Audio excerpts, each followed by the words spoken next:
안녕하세요. 우먼코어의 정혜린입니다. 혹시 이런 고민 해보신 적 있나요? 살도 빼고 운동도 하는데 왜 배는 안 들어갈까? 기침할 때 배가 이상하게 변하는데 이게 정상인가? 윗몸 일으키기 할 때 나는 왜 배가 솟아오를까? 이런 고민을 해보셨다면 오늘은 출산 후 10명 중 6명이 겪지만 잘 모르고 지나가는 복직근 이개에 대해서 이야기해 볼 거예요. 끝까지 보시면 여러분의 궁금증이 여러 가지 해결되실 겁니다. 맘스홀릭이라는 카페에서 산후 다이어트 질문 방을 자주 들여다보는데요. 콘텐츠를 보기 위해서요.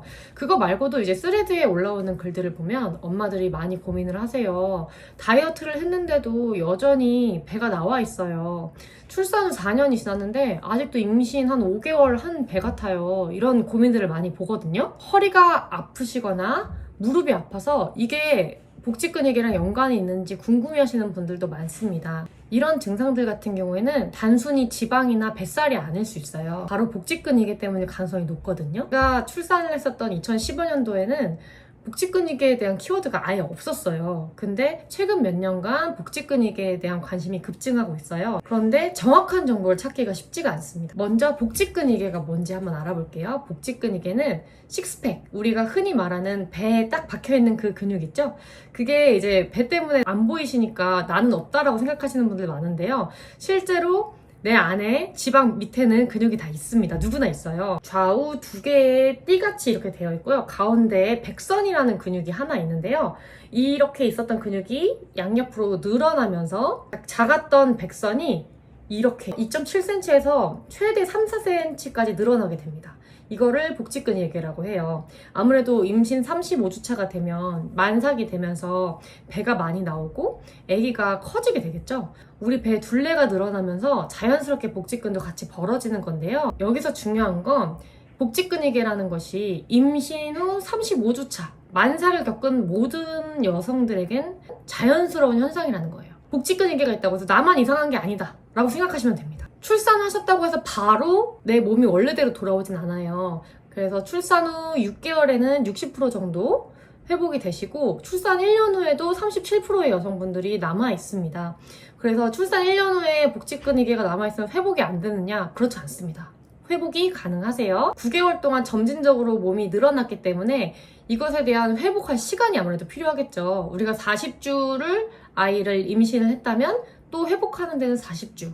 그보다 더 걸릴 수도 있습니다. 아까 말씀드렸던 것처럼 출산 후 6개월에서는 60%, 출산 1년 후에도 37%의 여성들이 복직근 이개를 지금 경험하고 있는데요. 특히 35세 이후에 출산하셨거나 쌍둥이를 임신하셨거나 연년생으로 출산 간격이 짧으신 경우에는 더 흔하게 나타나요. 그리고 회복이 더딜 수 있어요. 20대에 낳은 게 아니라 30대, 40대에 낳았기 때문에 우리 같은 30대, 40대 엄마들이 관심을 가져야 할 이유입니다. 그럼 복직근 이개가 있을 때 어떤 증상들이 있는지 한번 살펴볼게요. 첫 번째, 외관상으로 변화가 있습니다. 윗몸 일으키기를 이렇게 했을 때 배가 이렇게 돔처럼 솟아오르는 현상을 도밍현상이라고 하는데요. 돔처럼 솟아오르거나 아니면 반대쪽으로 움푹 들어가는 모습을 볼 수가 있어요.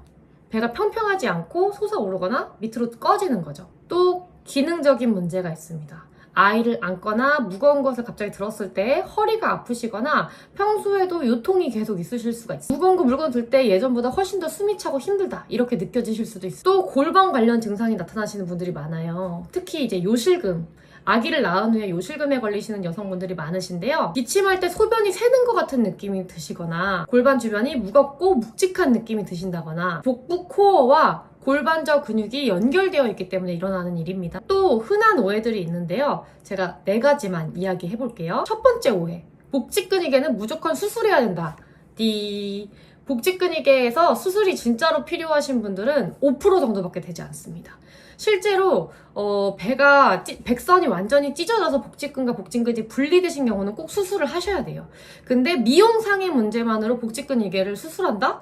그거는 필요 없는 일이고 회복 운동법만으로도 회복이 가능하세요. 붙을 수 있어요. 그렇기 때문에 우리는 조금 더 희망을 갖고 동작을 진행해 주셔야 됩니다. 두 번째 오해. 시간이 지나면 알아서 회복된다? 그것도 틀린 말입니다. 출산 후 1년 후에도 남아있는 37%의 여성 같은 경우에는 별도로 운동을 해주지 않는다면 그 상태로 평생 가실 가능성이 높고요.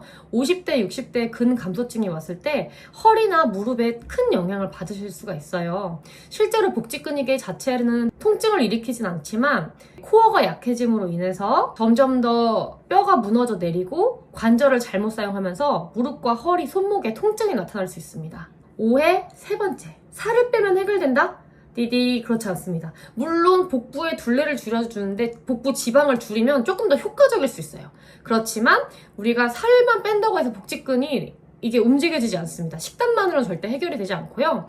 그리고 이게 벌어져 있는 상태에서 과격한 운동을 하시면 더 벌어져요.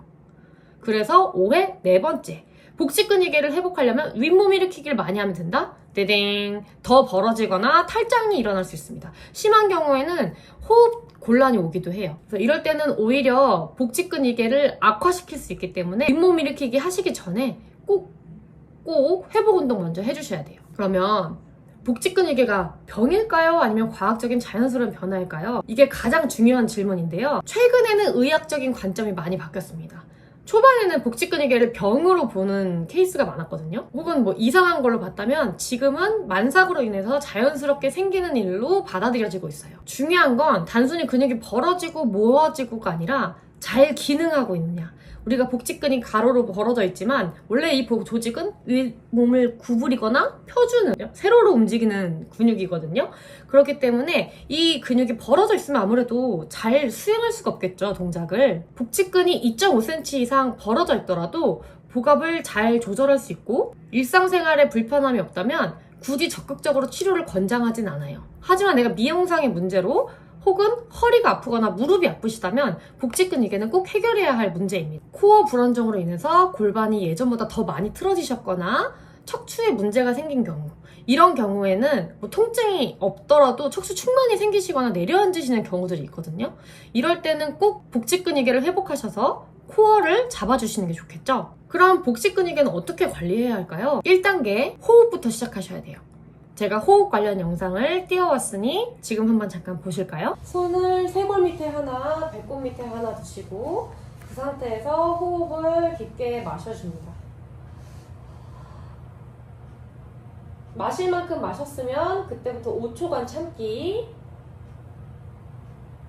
5초 참으셨다가 호흡을 먹듯이 한 번 더 마셔줍니다. 근데 이때 배가 올라갔다가 내려가시면 안 돼요. 올라갔으면 유지한 상태에서 밀어내면서 호흡 마셨다가 뱉어낼 때 최대한 길게 뱉어내줍니다. 배꼽이 바닥으로 꺼지도록 최대한 뱉어내주시고, 이때 갈비뼈가 들리거나 바닥으로 너무 떨어지거나 엉덩이에 너무 과하게 힘주지 않도록 주의해주세요. 그리고 숨 쉬다 보면 목이 조이는 느낌이 들거나 목이 아프실 수 있어요. 그럴 땐 주먹을 쥐고 쇄골 위쪽으로, 쇄골 위에 목과 연결된 부분을 눌러줍니다. 누른 상태에서 숨을 깊게 마셔줄게요. 그 상태에서 뱉어내줍니다.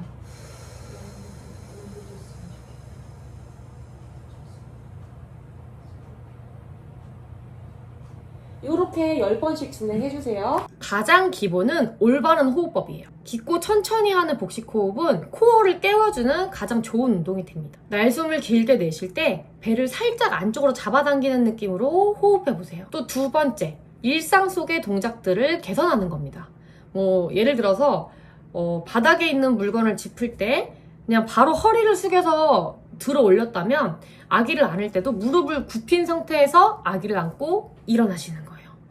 그러면 허리를 보호할 수 있거든요. 기침이나 재채기를 하실 때는 손으로 배를 좀 지지를 해주시면 덜합니다. 또 침대에서 일어나실 때 바로 일어나려고 하지 마시고 옆으로 돌아서 짚고 일어나시면 좋습니다. 이런 간단하게 할 수 있는 것 말고도 일상 속에서 나 혼자서 다리를 꼰다든지 아니면 아기를 안을 때 너무 손목으로만 든다든지 수유를 할 때 나도 모르게 손목을 베베 꼬고 있다든지 한쪽으로만 아기를 안고 재운다든지 이런 식의 여러 가지 습관들을 잡아서 수정해 주시는 것이 좋습니다.